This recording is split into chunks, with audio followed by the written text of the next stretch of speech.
Salam jumpa dengan Siling Forest Papua. Pada kesempatan kali ini saya akan memaparkan kasus-kasus yang bisa dan sering terjadi di lapangan, khususnya dalam kegiatan penataan areal kerja atau PAK dan inventarisasi tegakan sebelum penebangan atau ITSP. Kasus-kasus ini sangat penting untuk diperhatikan, namun kadang terabaikan. Dalam PAK atau ITSP, baik tata batas maupun pembuatan jalur cruising, sering kita jumpai di lapangan kasus jalur kompas yang tidak bisa diterobos dan kasus kelerengan yang beragam. Pertama, kita bahas jalur kompas yang tidak bisa diterobos. Jika dalam pembuatan jalur dan dalam jalur kita jumpai mungkin rawa atau bukit yang tidak bisa diterobos dan tidak bisa kita tentukan titik azimut kompas di seberang bukit ataupun rawa, maka kita harus melakukan tindakan sebagai berikut. Langkah pertama adalah, misal kita akan membuat jalur dengan panjang 1000 meter. Dari patok awal pembuatan jalur, kita tembak kompas sesuai dengan azimut yang telah ditetapkan. Lalu rintis jalur sampai dengan batas akhir bisa dikompas. Pada slide, batas akhir adalah titik A. Kita misalkan panjang jalur yang telah kita rintis adalah 600 meter. Lalu langkah kedua, dari titik A kita buat rintisan bantu tegak lurus jalur rintis utama yang kita buat, ke kanan atau ke kiri jalur rintis utama. Pada slide kita misalkan ke kanan.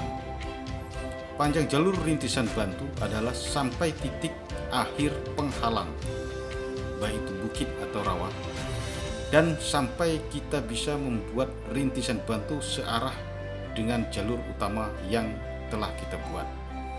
Pada slide, titik tersebut adalah titik X. Kita misalkan panjang jalur rintisan bantu A ke X adalah 60 meter. Langkah ketiga adalah dari titik X kita buat kembali rintisan bantu tegak lurus jalur AX searah jalur utama. Panjang jalur rintis bantu sama kita buat sampai titik akhir penghalang, baik itu bukit atau rawa, dan sampai kita bisa membuat jalur rintisan bantu berlawanan dengan jalur rintis bantu AX nantinya. Pada slide, titik tersebut adalah Y. Kita misalkan panjang jalur titik X ke Y adalah 150 meter. Panjang jalur X ke Y sama dengan panjang jalur A ke B. Jadi pergerakan pembuatan jalur utama sudah mencapai 600 meter ditambah 150 meter adalah 750 meter. Lalu langkah keempat, dari titik Y kita buat rintisan bantu tegak lurus jalur XY berlawanan dengan jalur AX menuju jalur utama. Pada slide, titik tersebut adalah B. Panjang jalur Y ke B sama dengan panjang jalur A ke X, yakni 60 meter. Jadi titik B adalah titik sambung jalur utama yang telah kita buat. Titik dan arahnya sama persis dengan jalur utama awal yang tidak bisa kita sambungkan karena terhalang oleh bukit atau rawa yang tidak bisa diterobos. Kemudian dari titik B inilah kita bisa lanjutkan pembuatan jalur utama tegak lurus YB sampai dengan titik akhir jalur. pada slide, titik B sampai dengan akhir jalur adalah sambungan jalur utama dengan panjang 250 meter. Jadi panjang jalur total selesai adalah start awal sampai titik A 600 meter ditambah titik A ke titik B 150 meter dan ditambah terakhir titik B ke akhir jalur 250 meter. Total panjang jalur selesai adalah 1000 meter. Baik, inilah solusi sederhana jika menemukan kendala jalur tidak bisa diterobos atau terhalang di lapangan, khususnya dalam pembuatan jalur rintisan park atau cruising. Selanjutnya kita masuk ke kasus kedua. Kita akan bahas masalah kelerengan. Kita ketahui kelerengan di lapangan atau di hutan sangat beragam. Kita ambil contoh seperti pada slide. Sebelum masuk ke pembahasan, sebagai catatan, dalam perencanaan park atau ITSP, pembuatan jalur menggunakan jarak datar atas dasar peta melalui aplikasi pemetaan yang diinput ke GPS. Dengan demikian, pelaksanaan di lapangan pun harus mengikuti rencana, yakni harus menggunakan jarak datar. Jika kondisi di lapangan relatif datar, bisa dimungkinkan menggunakan jarak lapang. Akan tetapi, jika tingkat kelerengan tinggi dan banyak, maka kita harus buat menggunakan jarak datar. Tujuannya adalah untuk menghindari selisih panjang jalur antara titik koordinat di lapangan dengan titik koordinat yang telah ditetapkan pada perencanaan awal. Jika kita menemui situasi kelerengan seperti gambar pada slide, maka jarak lapang dibuat mengikuti kelerengan. Teknisnya, tali hop atau rambu kita tarik mengikuti kelerengan, lalu di ujung tali pada titik 20 meter ditancapkan patok ke tanah. Terlihat seperti gambar warna oranye. Sedang jarak datar dibuat dengan cara mengkondisikan rambu atau tali hop rata, tidak mengikuti kelerengan permukaan tanah. Untuk mengkondisikan jarak datar banyak cara, yang penting rambu tersebut kelerengannya sebisa mungkin 0. Dari akhir rambu pada titik 20 meter ditancapkan patok tegak lurus tali hop tersebut atau rambu tersebut ke tanah. Pada slide warna biru. Dari kedua cara ini dapat dijelaskan bahwasanya penggunaan jarak datar titik akhir pada tali hop atau rambu akan lebih jauh dari penggunaan jarak lapang. Kalau di matematika kita bisa lihat pada penerapan rumus Pythagoras di segitiga siku-siku. Jika kita lihat gambar segitiga, sumbu X dan Y lebih pendek daripada sumbu miring Z. Terlihat pada gambar.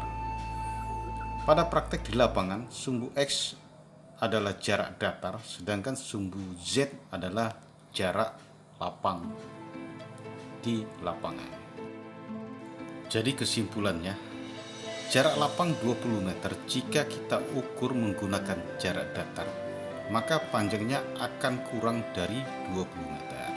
Sebaliknya, jarak datar 20 meter jika kita ukur jarak lapangnya, maka panjang akan lebih dari 20 meter. Perbedaan selisih panjang tiap patoknya akan berbeda-beda, tergantung tingkat kelerengan di lapangan. Untuk simulasinya kita lihat pada slide. Warna orange, jarak lapang 20 meter. Kita ukur di lapangan menggunakan jarak datar. Panjang antar patoknya adalah kurang lebih 18 meter saja. Warna biru, jarak datar 20 meter. Jika kita ukur di lapangan menggunakan jarak lapang, panjang antar patoknya adalah kurang lebih 22 meter. Sekali lagi, perbedaan ini tetap akan berubah-ubah tergantung kondisi atau kelerengan di lapangan. Kasus ini akan sama untuk patok kedua dan patok-patok selanjutnya seperti terlihat pada slide. Slide terakhir saya akan jelaskan simulasinya.